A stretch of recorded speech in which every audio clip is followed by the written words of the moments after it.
Beogradska filharmonija je osnovana 1923. godine na inicijativu Stevana Hristića, koji je naš osnivač, prvi šef dirigent.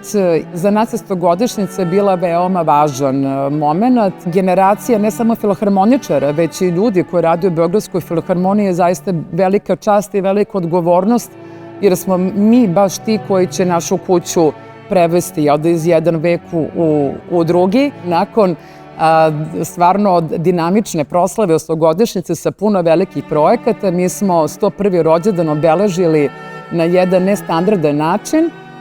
Izdali smo monografiju Beogradske filharmonije od naših koleginica, urednica programa Asja Radonjić i Danica Maksimović, koje su dugo godina radila na prikupljanju podataka koje govore o istoriji naše kuće.